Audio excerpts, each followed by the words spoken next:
On va partager ensemble le passage de Éphésiens chapitre 5. Nous allons lire le 16 premier verset.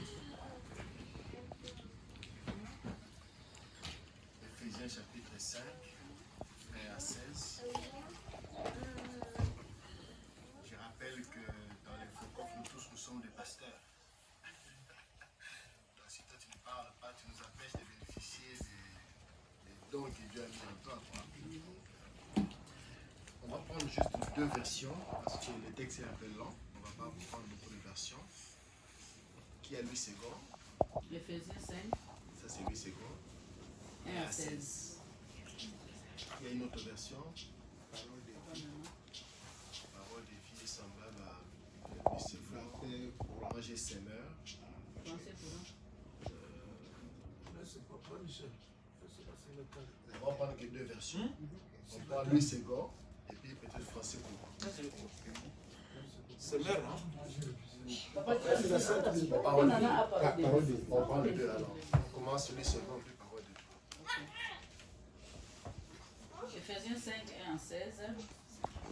Devenez donc les imitateurs de Dieu comme des enfants bien-aimés et marchez dans la charité à l'exemple de Christ qui nous a aimés et qui s'est livré lui-même à Dieu pour nous comme une offrande et un sacrifice de bonne odeur. Que l'impudicité, aucune espèce d'impureté et que la cupidité ne soit pas même nommée parmi vous, ainsi qu'il convient à des saints. Qu'on n'entende ni paroles déshonnêtes, ni propos insensés, ni plaisanteries, choses qui sont contraires à la bienséance.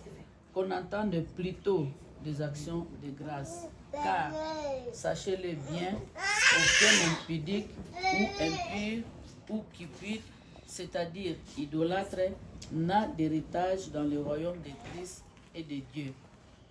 Que personne ne vous séduise par des vains discours, car c'est à cause de ces choses que la colère de Dieu vient sur les fils de la rébellion. N'ayez donc aucune part avec eux.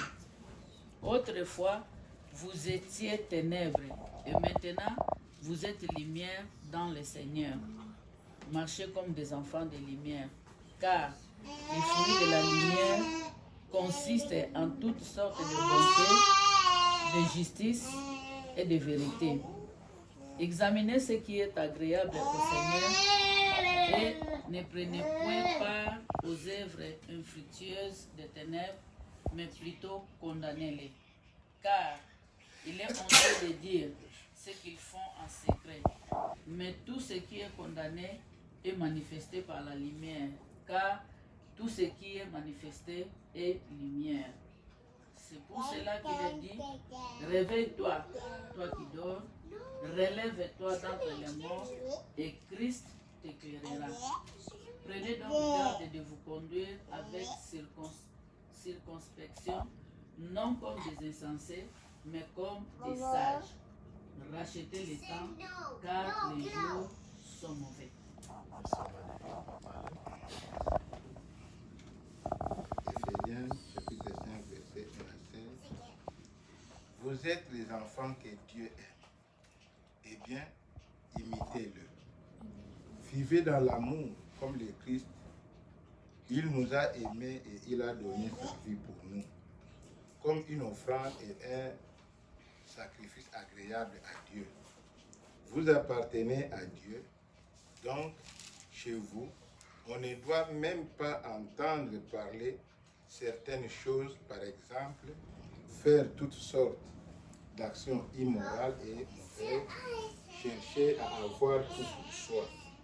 Pas de paroles grossières, ni stupides, ni sales. Cela ne se fait pas. Mais quand vous parlez, faites-le plutôt pour remercier Dieu. Vous devez savoir ceci. Ceux qui mènent une vie immorale ou mauvaise ne participeront pas au royaume de Christ et de Dieu. Les gens qui veulent tout pour eux n'y participeront pas non plus. En effet, tout vouloir pour soi, c'est une façon d'adorer le faux Dieu. Personne ne vous trompe, personne ne doit vous tromper avec des paroles creuses. À cause de tout cela, la colère de Dieu vient sur les gens qui refusent de lui obéir. Ne faites donc pas comme eux. Oui, avant, vous étiez dans la nuit, mais maintenant, en étant unis au Seigneur, vous êtes dans la lumière. Vivez comme des gens qui appartiennent à la lumière. C'est que la lumière produit, c'est toutes sortes d'actions bonnes, justes et vraies. Cherchez ce qui plaît au Seigneur. Les actions qui appartiennent à la nuit ne produisent rien de bon. N'y participez pas. Au contraire, dénoncez-le. Oui, c'est que ces gens-là font en cachette. On a honte d'en parler. Pourtant, quand on dénonce ce qu'ils font, leurs actions apparaissent en pleine lumière. En effet, tout ce qui apparaît clairement devant la lumière, c'est pourquoi on dit « Réveille-toi, toi qui dors. Lève-toi du milieu des morts, et le Christ t'éclairera de sa lumière. » Faites bien attention à votre conduite. Ne vivez pas sans réfléchir. Vivez plutôt comme des sages qui savent profiter du temps que Dieu leur laisse. Les jours que nous vivons sont mauvais. Amen. Amen. Est-ce que nous avons le mot difficile avant d'entrer dans la matière? Un mot qui fait la confusion? Un mot qu'on veut clarifier?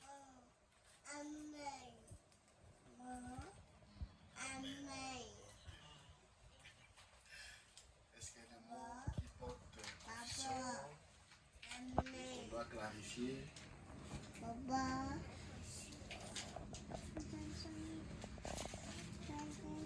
Non, c'est tout.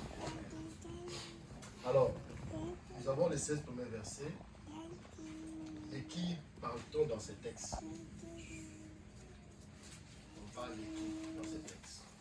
Les 16 premiers versets d'Éphésiens ici.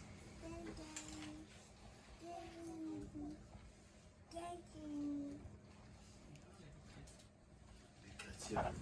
Oui. Qui encore on parle dans ces textes? Aïcha, Les impudiques. ça va là? Les impudiques. Oui.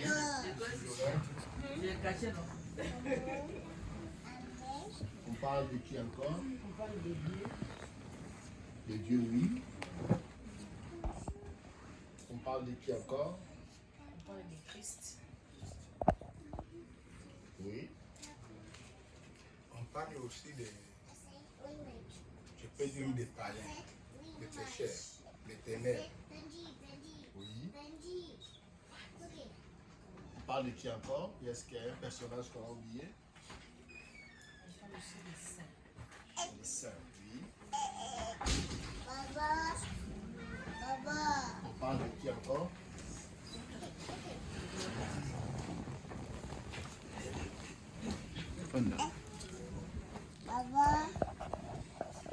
On parle de qui encore?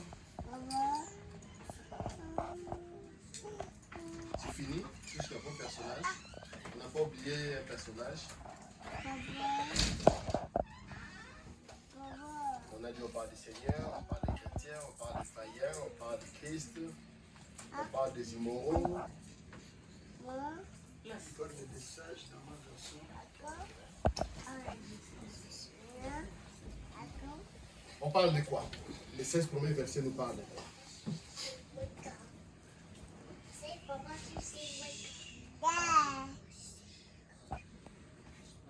On parle de quoi? Il y a beaucoup d'histoires qui sont parlées dans ce texte. On est en train de réveiller les chrétiens à l'amour, à éviter l'inconduite L'amour et l'inconduite. On parle de quoi encore? Oui. Tu veux parler? Non, non, pas encore. Pas encore. On parle, hein? Ici, je peux ajouter un élément. On parle aussi, on nous recommande de ne pas imiter les comportements de ceux qui ne sont pas les chrétiens, les comportements des païens. On parle des comportements des païens. On parle de quoi encore? C'est vrai qu'il y a plusieurs sujets, quoi. On parle de quoi encore? Oui, mon frère. Pour moi, ici, on parle de Christ, évidemment. Parce que le texte commence d'abord par devenez donc imitateur de Dieu. Il y a des personnages, tu es là, Christ. Et nous, les chrétiens, par rapport au comportement, nous devons afficher par rapport à ces derniers temps qu'on est traité, Paul est en train de dire ici à l'église d'Éphèse. Là, c'est Tu veux ajouter? J'avais dit que nous sommes tous des pasteurs aujourd'hui. Merci.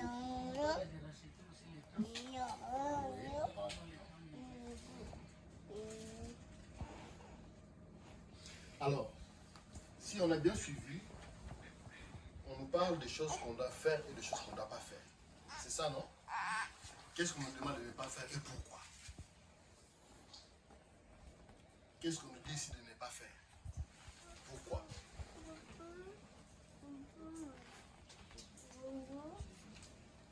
Quel pasteur veut parler? Ce ne sont pas les mêmes personnes. J'ai vu deux personnes. Moi, c'est vraiment parler de fusion de deux personnes. Qui n'a pas encore parlé? Je veux quelqu'un qui n'a pas encore parlé.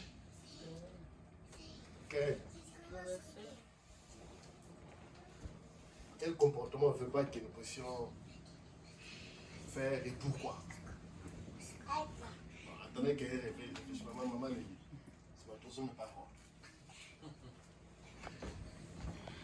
Les choses que nous ne devons pas faire. Oui. D'abord, bon, moi je vois dans le verset 3, on dit que l'impudicité, qu'aucune espèce d'impureté, qu'épidité ne soit pas même nommée parmi vous. Alors, pourquoi on nous interdit ça? La question a deux volets. Ok. Pourquoi on nous interdit et pourquoi? On nous interdit toutes ces choses parce que ça nous éloigne de Dieu. Ça nous éloigne de Dieu, c'est le péché. Oui, ça c'est lequel élément? Papa Michel. Il y a toute une liste des interdits. On a essayé de parler dans ces textes. Dans tout ça, c'est seulement la raison pourquoi on a interdit. C'est parce que de tels gens qui pratiquent de telles pratiques n'hériteront pas le royaume des cieux. C'est pourquoi on est en train de dire que non, ne soyez pas, que nous ne puissions pas, parmi nous, qu'il y ait des impudiques, des cupides, des fanfarons, tant de choses qu'on est en train de libérer sur ces textes. Donc c'est pour autant nous ramener à la raison, pour nous dire que non, en tout cas, si vous commettez de tels actes ou de telles histoires, vous n'avez pas part à l'héritage. C'est mon point de vue. Ok. Quel autre pasteur veut parler? Tous nous sommes des pasteurs aujourd'hui. Il y a quelque chose qui m'a beaucoup émerveillé, dans le verset 4. Dans ma version, on dit que les propos grossiers ou stupides et les plaisanteries équivoques ne soient pas comptés. En quoi plaisanterie comme problème? Pourquoi la plaisanterie pose problème? Pourquoi une plaisanterie pose problème, devient problème à éviter? Pasteur Salomon. Je pense que nous faisons des plaisanteries. Parfois, dans la personne qui émet la plaisanterie, il trouve que c'est normal. Et parfois, de l'autre côté de la personne qui reçoit la plaisanterie, peut-être ça peut choquer la personne. Et cela risque même de briser la communion entre frères et sœurs. Oui, papa Alain. Non, je peux ajouter que la plaisanterie peut devenir quelque chose d'anormal pour moi, parce que quand on parle de la plaisanterie, là, nous faisons plutôt faire, nous plaisons aux hommes, mais nous ne plaisons pas à Dieu. Et quand on est en train de plaire à quelqu'un, nous pouvons prononcer n'importe quoi, dire n'importe quoi sous forme de blagues. Mais Dieu ne considère pas ça comme une blague, c'est plutôt un péché que nous venons plutôt peut-être de commettre sans s'y rendre compte. Dans ce sens-là, je peux dire que les plaisanteries sont vraiment strictement plutôt interdits pour les chrétiens, comme nous venons plutôt de le lire ici. Quand j'étais en train de lire ça le matin, dans les commentaires de MacArthur, le matin, il dit que les plaisanteries sont des choses que les chrétiens doivent éviter dans ces commentaires. Parce que ça ne plaît pas aussi à Dieu. C'est pourquoi je voulais plutôt ajouter là-dessus. Amen. Et un doigt là-bas. Oui, pardon. Aïcha. D'abord, ceux qui n'ont pas parlé. Oui, Yes, je vais vers toi. Aïcha. Maman Aïcha. Non, je voulais seulement ajouter par rapport à la plaisanterie, comme ce que papa maintenant vient de dire. Par exemple, quand tu prends ceux qui font les standing comedy, les comédiens qui parlent souvent, par exemple en Afrique, on voit ça beaucoup, ils sont en train de plaisanter, c'est la plaisanterie, ils sont en train de faire rire les gens, mais en parlant, ils imitent les pasteurs et ils commencent à faire comme s'ils parlaient en langue. Moi, pour moi, c'est blasphémie contre le Saint-Esprit. Bon. Pour eux, c'est une plaisanterie, mais je ne pense pas que c'est une plaisanterie de bon goût, pour un chrétien. Pour moi, si tu vois un musulman, tu ne peux jamais t'arrêter pour plaisanter sur Allah. Devient un musulman et puis il va sourire à ça ou il rit à ça. Mais nous, les chrétiens, souvent, ça se passe et puis on rit, on pense que c'est. Ils sont en train de plaisanter, mais c'est pas. Pour moi, c'est insulter notre Dieu, en fait. C'est-à-dire à la maison, on ne plaisante pas. Papa et maman ne plaisantent pas. On plaisante pas. On est méchant. Justement, c'est là où justement je voulais que peut-être qu'on donne un peu la lumière de ce que c'est le sens que nous donnons à la plaisanterie.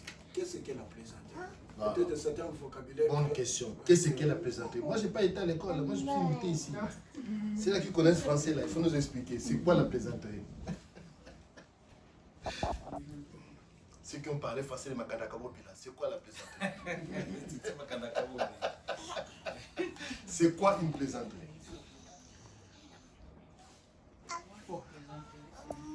Oui, mon frère. Pour moi, je vais dire, dans la plaisanterie d'abord des enfants de Dieu.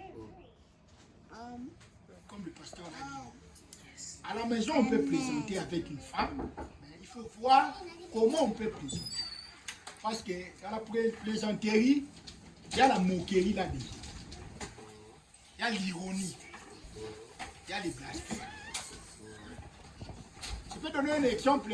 Quand j'étais au Brésil, j'ai suivi Will Smith, un acteur, qu'on a présenté sur sa femme. Mais cet homme-là faisait la plaisanterie. C'est sa femme qui le chevait, il est devenu. Vous avez vu la réaction. Donc, où la plaisanterie a amené quelque chose. Pour cela, Paul est en train de dire, au lieu de faire la plaisanterie, on peut faire peut-être de prendre le temps de prier ou faire autre chose qui ne sort pas de la bouche. C'est ça la question. Si, parce que dans la plaisanterie, la colère peut arriver. Alors, le diable peut en profiter dans cette lignée pour faire son action, pour faire ce qu'il peut. Moi, je pourrais dire la plaisanterie, c'est la moquerie. La plaisanterie, c'est l'ironie, c'est les insultes envers quelqu'un. C'est la définition de... Papa, ça vous voulez parler quand même? Non, je voulais juste poser le problème. Vous n'avez pas répondu à ma question. Hein? Est-ce que la maison là, on ne plaisante pas? C'est-à-dire méchant ou on plaisante? Si on plaisante, c'est qu'on est en train d'insulter. Si je prends la définition de papa. C'est-à-dire on est méchant à la maison. On ne plaisante pas. Moi, je pense que conformément, on ne peut pas aller en dehors de la parole de Dieu. Mais en soi, comme la Bible l'a dit que non, qu'on ne plaisante pas. C'est-à-dire que le fait d'abord de plaisanter, c'est-à-dire on cherche à faire quelque chose de funny, comme les Anglais disent. Mettre l'autre côté un peu, chercher à le mettre un peu dans un état là où on peut blaguer, des choses comme ça. Mais en soi, comparativement à la parole de Dieu, c'est très clair le fait de plaisanter n'est pas conforme. C'est ça maintenant, il faut que nous puissions bien lire la parole de Dieu. J'attendais que quelqu'un puisse me faire remarquer ça, mais personne n'a vu ça. On n'a pas isolé la plaisanterie, on a ajouté quelque chose après la plaisanterie. Et les autres, on a dit ceci, les plaisanteries équivoques. J'attendais que quelqu'un puisse voir ça. On n'a pas mis les plaisanteries de manière isolée. On a ajouté un qualificatif à côté de plaisanterie. Plaisanterie équivoque. Vous savez, la Bible, il faut toujours bien lire ça. Il faut toujours bien lire ça. Quand des fois on ne lit pas très bien, c'est comme ça qu'on a des problèmes comme ça. Ça donne l'impression que plaisanter est un péché. Et pourtant, ce n'est pas plaisanter qui est un péché. C'est plaisanter.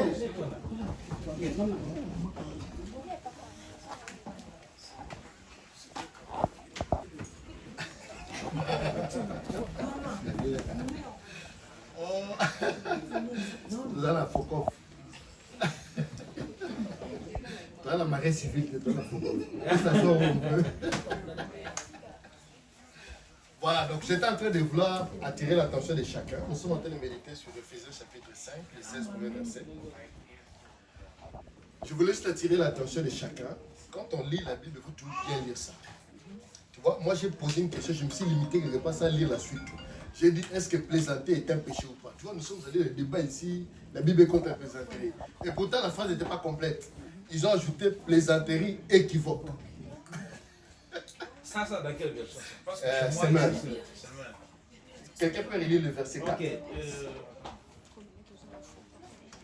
moi, on a dit pas de grossiérité. Oui. De paroles grossières. Effectivement, mais continue, plaisanter bien.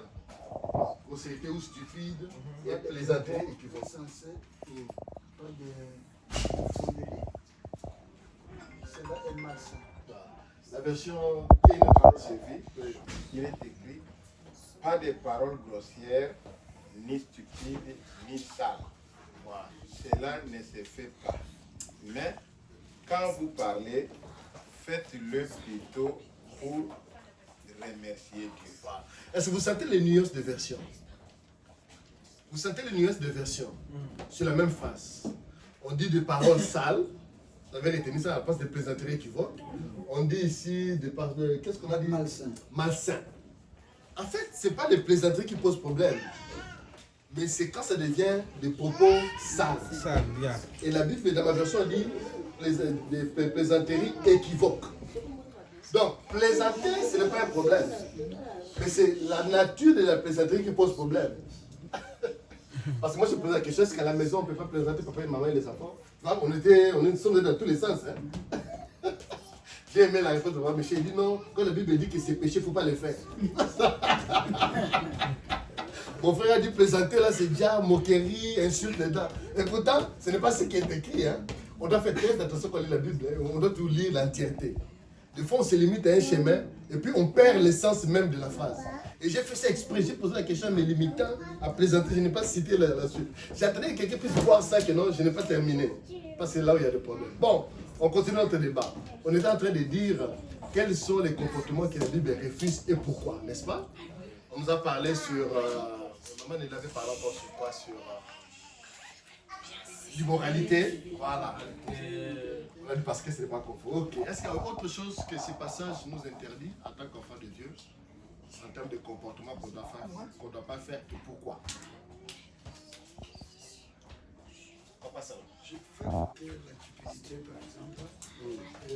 La raison, c'est que la colère de Dieu est contre de telles choses. La colère de Dieu s'abat contre de telles pratiques. En quoi la cupidité est un problème?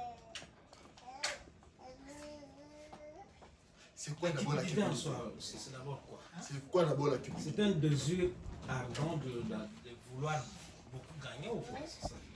L'amour de l'argent. Qui n'aime pas Un l'argent? désir excessif de l'argent peut-être. Qui n'aime pas l'argent?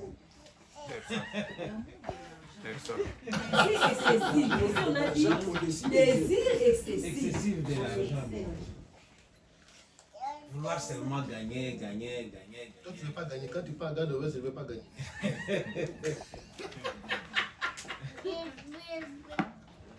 Qui ne veut pas gagner? En quoi ça devient un problème? Pourquoi la cupidité pose problème? Vous savez, à certains moments, de fois, nous lisons, sans comprendre la profondeur, et ça nous complique après quoi. Moi, je ne comprends pas. Moi, je vais comprendre. En quoi la cupidité pose problème? En quoi le désir de vouloir l'argent pose problème? Pourquoi je pose la question qui n'aime pas l'argent? Personne. Nous tous nous aimons l'argent. En quoi ça devient un problème? Maman. Ça devient un problème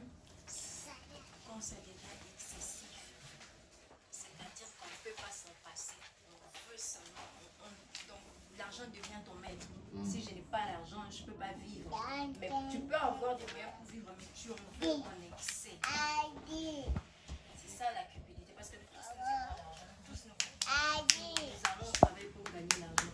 Mais quand ce désir devient excessif, là, ça devient comme quand on va au overtime, on oublie même qu'on a des enfants, on oublie même qu'on est marié, on a seulement le désir de partir et gagner plus.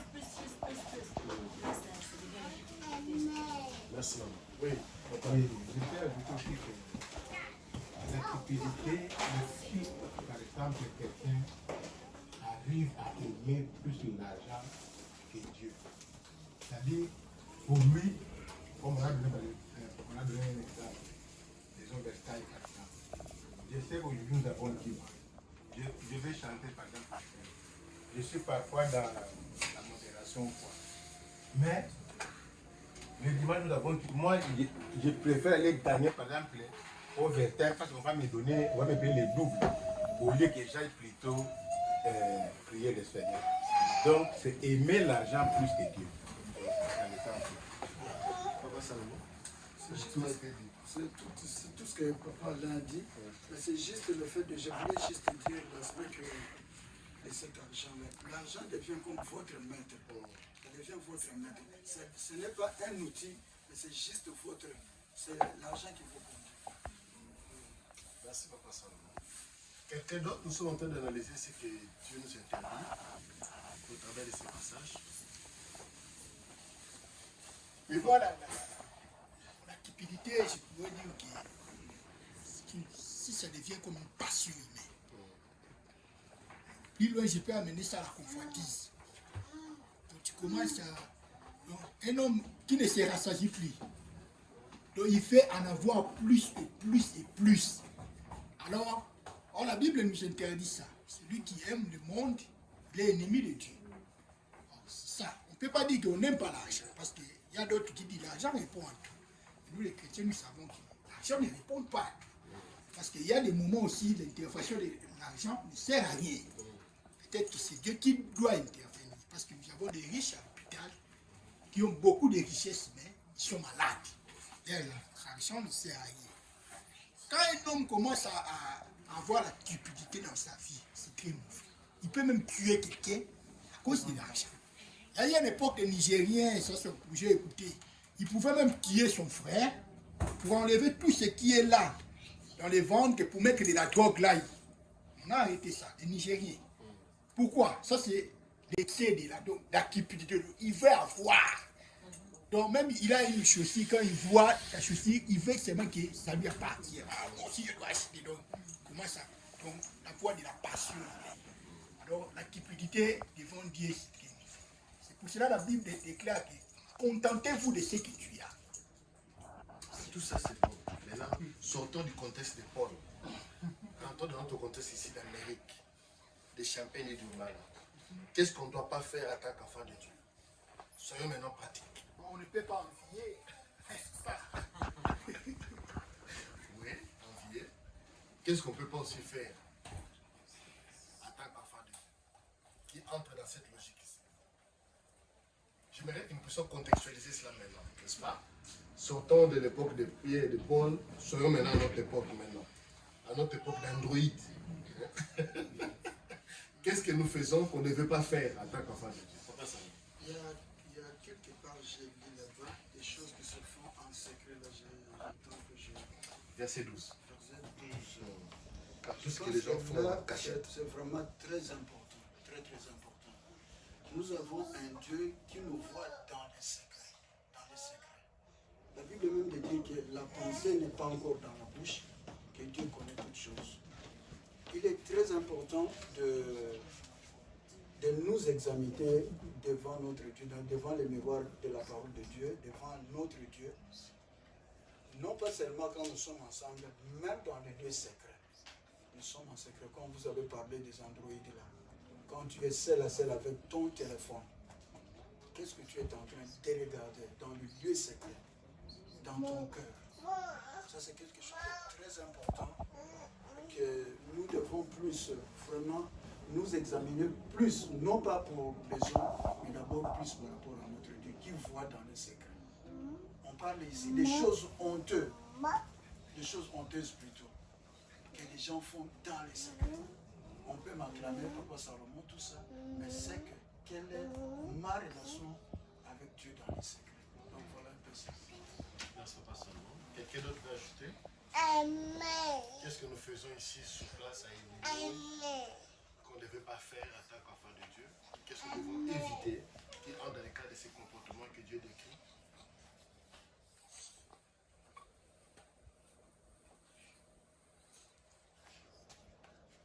Quelqu'un d'autre veut ajouter quelque chose? Avant qu'on pense à autre chose. J'ai beaucoup aimé le verset 11, mais j'ai besoin que quelqu'un m'explique. Dans ma version, il est écrit: ne participez pas aux pratiques stériles qui favorisent les ténèbres. C'est quoi les pratiques stériles? Je vais demander si moi, difficile personne a dit, moi je ne comprends pas. Quelqu'un peut m'expliquer. C'est quoi les pratiques stériles?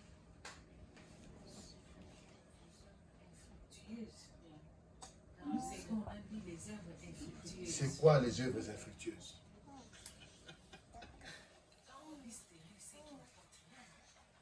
Comme quoi qui n'apporte rien? Tout ce qui n'édifie pas l'autre. Qu'est-ce qui n'édifie pas l'autre? Édifier, par exemple, dans le sens que quelqu'un qui est cupide, tu vois réellement que ce monsieur-là est un cupide. Il aime beaucoup l'argent. Mais, ça dit que ce sont des œuvres par rapport à moi qui suis chrétien, je ne vais pas l'imiter non plus. Parce que ce sont des œuvres qui ne... Quand on dit infructueux, ça dit que ça ne donne pas de fruits appropriés. Il ne produit pas, ça ne donne pas quelque chose par rapport à ma foi. Cette pratique-là ne donne absolument rien. Ça produit pas. Quand je suis cupide, j'ai l'argent, ça produit l'argent. Non, non, Comment ça produit? non. Par rapport à qui ça produit? Par rapport à notre Dieu, ça ne produit pas. Ah, Ça voilà, donne pas un élément. bon fruit. Si je pouvais bien expliquer ces versets, ne prenez point part aux œuvres infructueuses de l'Éternel, comme Papa Michel l'a dit. Quand il y a des œuvres, par exemple, vous êtes avec les autres personnes, tu vois quelqu'un faire ces genres de choses. Vous travaillez dans le bureau. Toi, tu ne peux pas l'encourager. Ou bien tu ne peux pas imiter cette personne. Parce que ces œuvres-là ne produisent rien du tout. On a dit, mais plutôt qu'on ne prenait point part aux œuvres infructueuses des ténèbres, mais plutôt condamnez-les. Mais parfois, on ne condamne pas. On laisse et puis on participe. Ici en Amérique, quand tu condamnes, on va appeler la Parce que police. si... On fait comment? Imaginez On vous, va vous appeler travaillez dans le 911.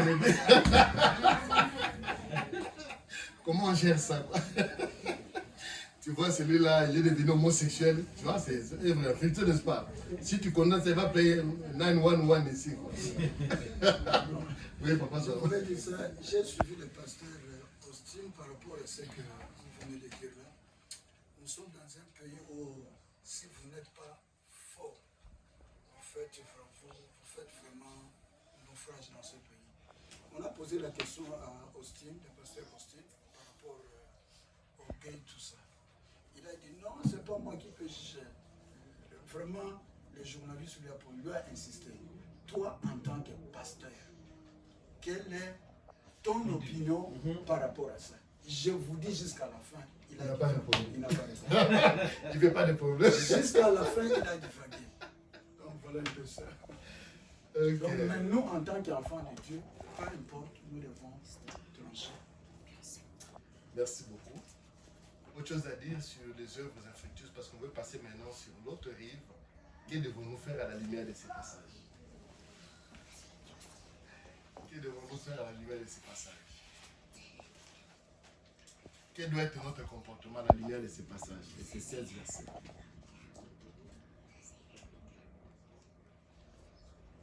Oui. Si je peux résumer, je peux dire d'imiter Dieu. Parce qu'au verset 1, on a dit, devenez donc les imitateurs de Dieu, comme les enfants bien-aimés. Comment on imite Dieu? On imite Dieu comment?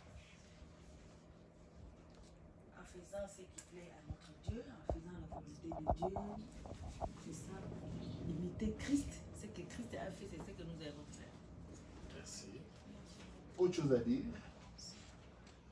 Je vais ajouter aussi, comme maman vient de dire, au verset 8, vers la fin, il y a sous forme d'une recommandation. Parce que quand j'ai lu ça, j'ai vu plus ou moins ou moins 9 fois, les verbes étaient conjugués à l'impératif. Or, l'impératif traduit souvent une recommandation, l'ordre. Alors, j'ai vu ça 9 fois, cela s'est répété. Donc, au verset 1, au verset 2, au verset 7, au verset 8, au verset 10, au verset 11, verset 15, verset 16. Donc, 9 fois. Alors, je parle seulement au verset 8. Je prends un élément où on dit, la Bible nous recommande de marcher comme les enfants des lumières. Parce qu'ici, on fait la différence entre les enfants des ténèbres et les enfants des lumières. Aujourd'hui, par la grâce de Dieu, par Jésus-Christ, nous sommes devenus plutôt les enfants des lumières. Peut-être on pouvait se poser des questions. Quelles sont les qualités des enfants des lumières, des enfants des ténèbres? On avait déjà parlé. Des enfants des lumières, peut-être on peut encore se poser des questions. Quelles sont leurs qualités? Donc, juste le modèle de vie que maman venait plutôt de nous dire là. Donc, marcher dans la lumière. Voilà ce que je pouvais plutôt dire là-dessus. Merci, papa. Et puis le verset 9 aussi parle quand même sur quelques versets, quelques qualités plutôt des enfants des lumières. Le verset 9 en parle aussi. Nous savons que nous parlons sur la sanctification pendant quelques temps, n'est-ce pas? Et à la lumière de ce partage, j'aimerais quand même que chacun dise un mot. Qu'est-ce qu'il a pu tirer de ce partage qui cadre avec la sanctification que nous parlons ces quelques temps? Maintenant, chacun doit dire qu'est-ce qu'il a retenu.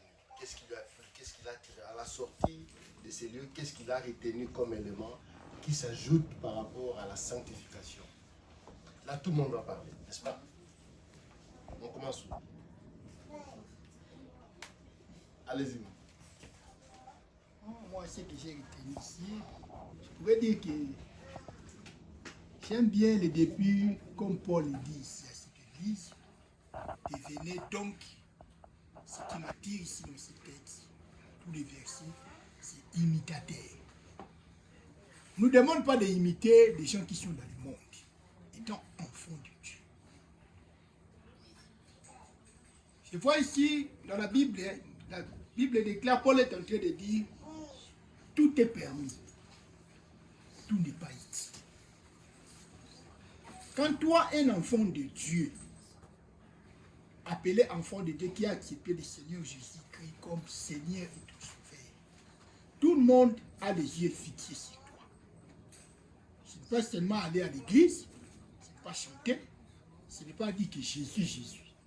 Mais quel est ton comportement vis-à-vis au païen? Ça, Paul est en train de tirer attention à cette église. Quand on trouve des choses là, la cupidité, l'impurité, toutes les œuvres là infectueuses, d'idolâtrie, dont tu ressembles à un enfant de ténèbres. Alors nous devons avoir un comportement qui va influer les païens pour nous envier et non nous se comporter de la sorte que les païens nous voient que nous sommes semblables, quoi. Ce que moi je pourrais dire, ce que moi j'ai retenu, c'est d'abord avoir un comportement d'un enfant de Dieu. Pas seulement le monde seulement qui peut t'apprécier, mais Dieu aussi voit que ça c'est mon fils. Ça c'est un enfant qui respecte les lois et les droits. Merci. Ça, c'est que je ne suivais pas son exemple. C'est un grand pasteur. Il faut parler peu pour laisser tout le monde se Papa, il ne faut pas suivre l'exemple de papa. Il est un grand pasteur. Voilà, je vais parler sur au verset 10. Dans ma version, il est écrit « Cherchez ce qui plaît au Seigneur ». On s'arrête là. Donc, en tant qu'enfant de Dieu, comme les sons vont plutôt tirer encore, je viens de parler qu'il y a deux sortes de personnes que la Bible vient de nous dire, les enfants des ténèbres et les enfants de la lumière. Les enfants de la lumière sont ceux qui plaisent à Dieu, tandis que les enfants des ténèbres sont ceux qui plaisent également aussi à leur maître, le diable. Alors nous, en tant qu'enfants de la lumière, par la grâce de Dieu nous sommes devenus, nous devons chercher à faire ce qui plaît à Dieu. Voilà ce que je peux dire plutôt. Le temps est passé, je vais avoir seulement deux personnes. Il y a Oui, maman. maman Aïcha qui veut parler. Je voulais parler par rapport au verset 16 qui nous dit de racheter le temps, parce que les temps sont mauvais. Ça ça me montre la souveraineté de Dieu. Dieu est souverain. Dans tout ce qu'il nous dit, il nous donne toujours l'occasion de nous répondre et puis de revenir à lui. C'est ainsi que quelqu'un ne se retrouve pas dans tout ce qu'ils ont cité pour dire, tu te retrouves devant en train de faire le mal, tout ce qu'ils ont cité. Tu peux toujours te répondre et puis revenir à Dieu parce que lui-même il a dit que les temps sont mauvais et de racheter le temps. Tout ce qu'il voulait dire. Merci beaucoup. Qui n'a pas parlé, qui veut parler? Karen.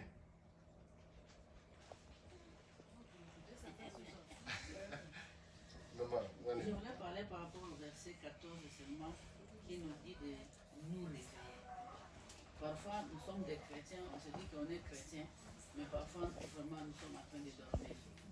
Nous devons nous réveiller. Voilà ce que je voulais seulement dire. Amen. Amen. C'est vrai que si on avait sûrement le temps, on allait creuser énormément ce passage qui égorge pas mal d'informations.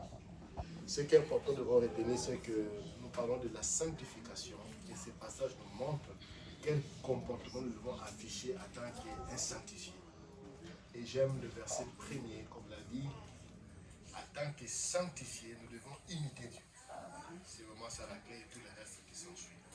Que Dieu nous aide vraiment à mettre en pratique, à aller relire encore ces passages, à tirer profit des éléments qu'il y a dedans, afin que cela nous aide à améliorer notre comportement, afin que nous puissions nous distinguer. Amen. Amen. Merci beaucoup, Papa Stéphane. Nous acclamons le Seigneur.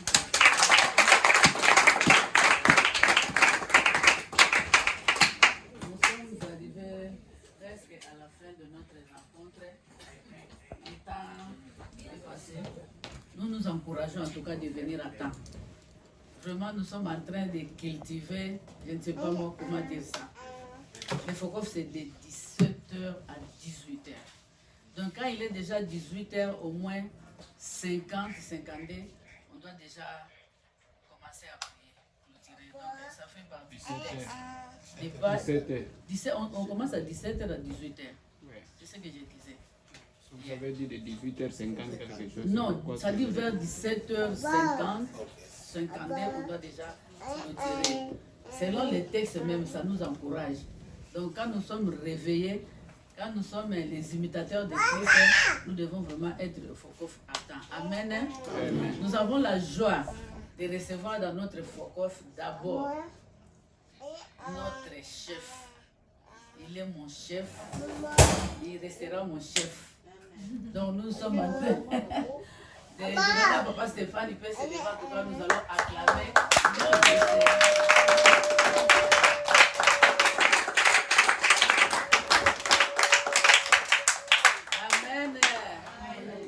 Parmi les autorités de FOCOF. FOCOF, nous allons arriver au FOCOF, foyer de communion fraternelle.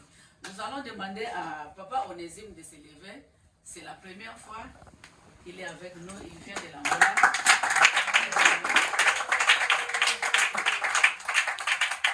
Il s'appelle Frère Onésime. Comme Papa Stéphane a dit, vraiment c'est un pasteur. Donc c'est notre frère Onésime. Il est là. Il sera toujours là avec nous. Nous allons aussi acclamer le Seigneur parce que tous les jours ne sont pas la même chose. Hein. Nous avons l'honneur, les privilèges. Nous sommes contents de recevoir le pasteur César.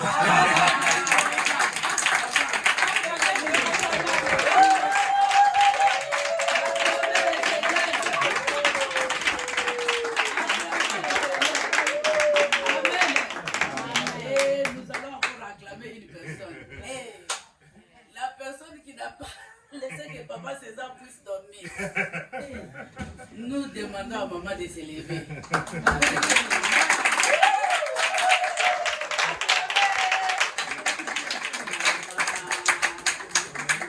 Amen. Amen. Nous allons prier pour vainqueur. Vainqueur? Nous allons prier pour vainqueur. Vainqueur, aujourd'hui c'est son anniversaire. Oh. Et mamie l'est aussi.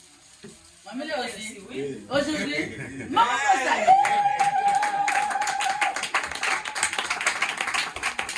Nous allons nous lever pour chanter d'abord et puis on va prier. Happy birthday to you. Happy birthday to you.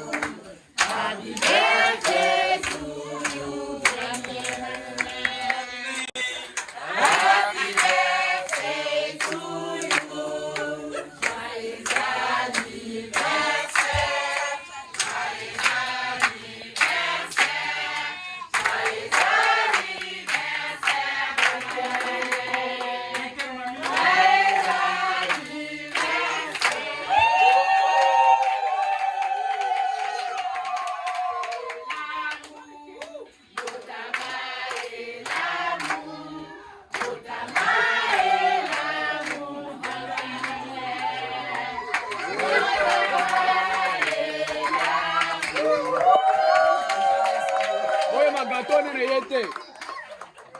Mutukulu ya mote. Mutukulu ya mote.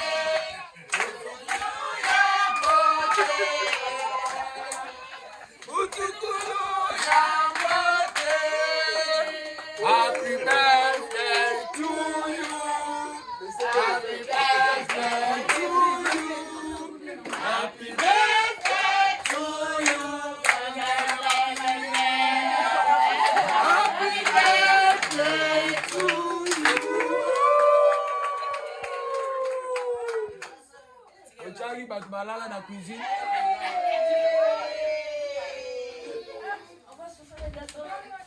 Le gâteau qui vient après 1 heure du temps. Happy birthday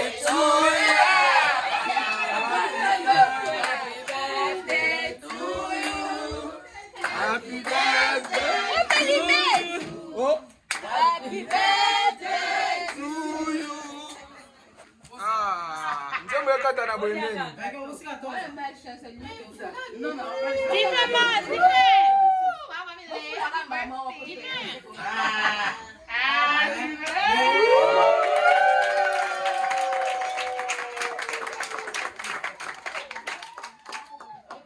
Nous allons nous lever, nous tous, nous allons prier pour vainqueur, nous allons prier pour Maman Pasteur.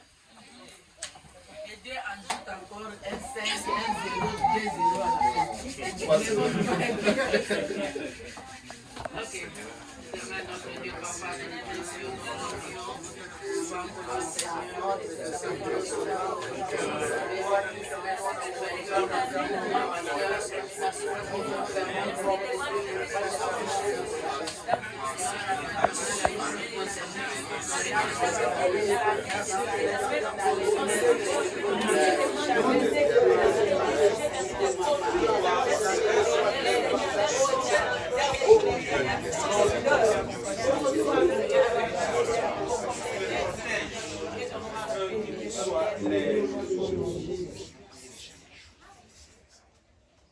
Papa Salomon va prier pour Maman Pasteur et pour vainqueur.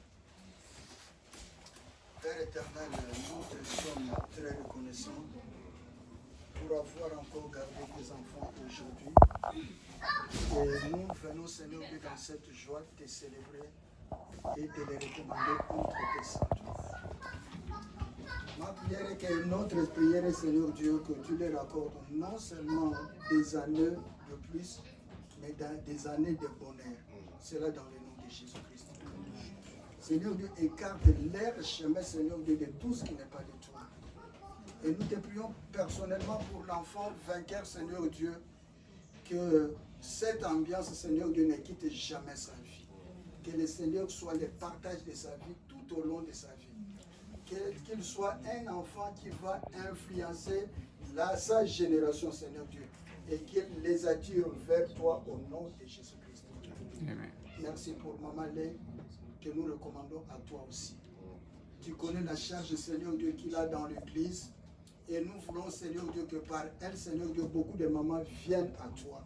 Que ceux qui sont loin de toi, Seigneur Dieu, qu'elle soit un témoignage.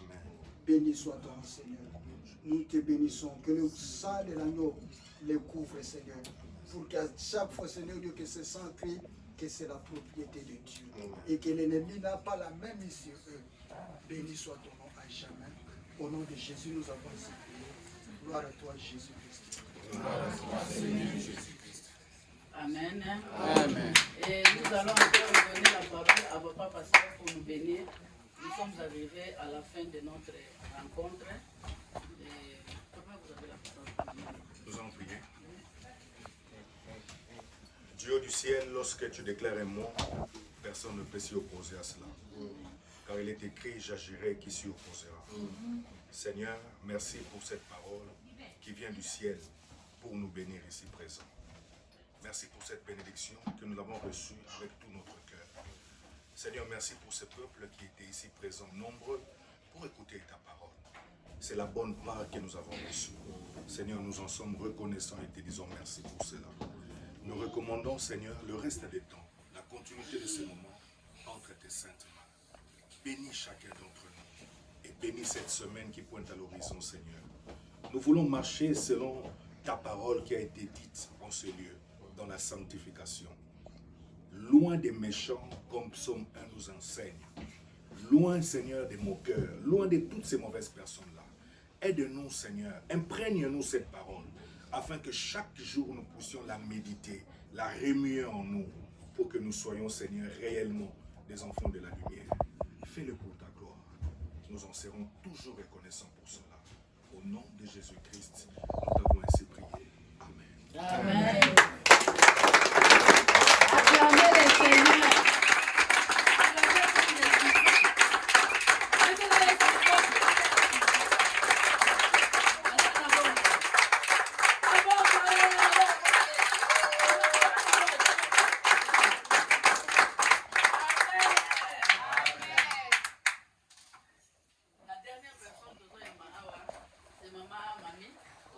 Maman Stéphane.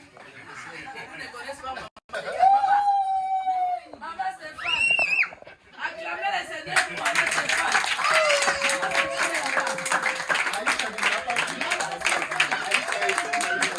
Aïcha, on a dit que vous ne voyez pas Maman Stéphane ici. Papa qui? Vous avez vu Maman Stéphane? Elle est là. Maman Stéphane. Amen. Amen. Alléluia. Voilà. Nous nous sommes réunis plutôt ce soir autour de notre FOCOF. Nous rappelons toujours que le FOCOF, c'est plutôt une abréviation de 3 mots. Le FO là qui veut dire foyer, CO qui veut dire communion et F à la fin qui veut dire fraternel. Foyer et communion fraternelle. Chaque fois, nous rappelons toujours qu'au FOCOF, nous partageons notre temps de joie, notre temps de souffrance. Même s'il y a une famille qui a un problème, on participe toujours avec la famille avec.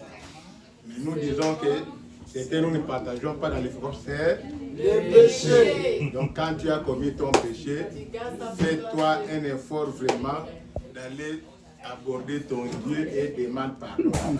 Alléluia. Et ce péché-là, nous ne partageons pas. Amen. Nous nous réunissons alors au FOCOF chaque dimanche à partir de 17h juste jusqu'à 18h juste. Donc, 1 heure du temps seulement. Même si il n'y a pas de gens qui sont arrivés, que toi tu es seul au FOCOF, commence déjà le FOCOF. Alléluia. Le FOCOF, dans le FOCOF, nous recevons tout le monde. Il n'y a pas de distinction des églises ou quoi. Non. Mais nous recevons tout le monde qui a reçu Jésus-Christ comme Seigneur et Sauveur dans leur vie. Et nous, quand nous prions aussi dans le FOCOF, vous pouvez être membre, par exemple, de n'importe quelle église. C'est le Christ qui nous réunit. Donc, dans le FOCOF, Christ réunit tout le monde. Alléluia. Là, nous ne tenons pas compte des églises. Mais, ça soit seulement l'église du Seigneur Jésus-Christ. Amen. Amen. Le dimanche prochain, qui va... Oh, on s'était déjà entendu. C'est Aïcha. Voilà. Et nous serons chez maman Aïcha Champagne. Bon, vous allez nous communiquer l'adresse. Ok. Vous allez envoyer ça au FOCOF. Donc, le dimanche prochain, nous serons chez maman Aïcha. Qui serait plutôt à la modération? Modération. Modération. Maman Nelly. Modération de ses côtés. Le dimanche prochain, chez maman Aïcha. Maman Aïcha? Oui. Ok. Modération, c'est qui? Elle a la parole. Elle a fait aujourd'hui. Pas encore. Ah. On va prendre la parole. Le pasteur. Ok. Passe à Joël.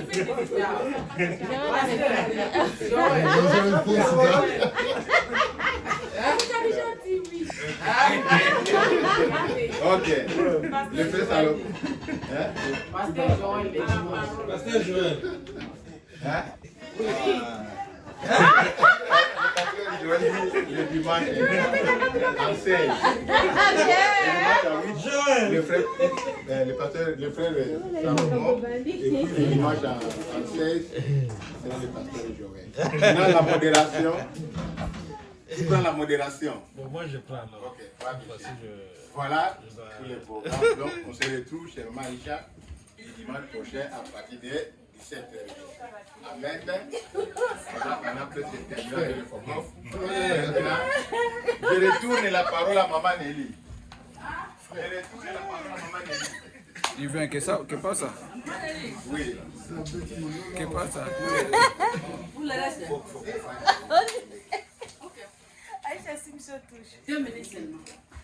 Ok.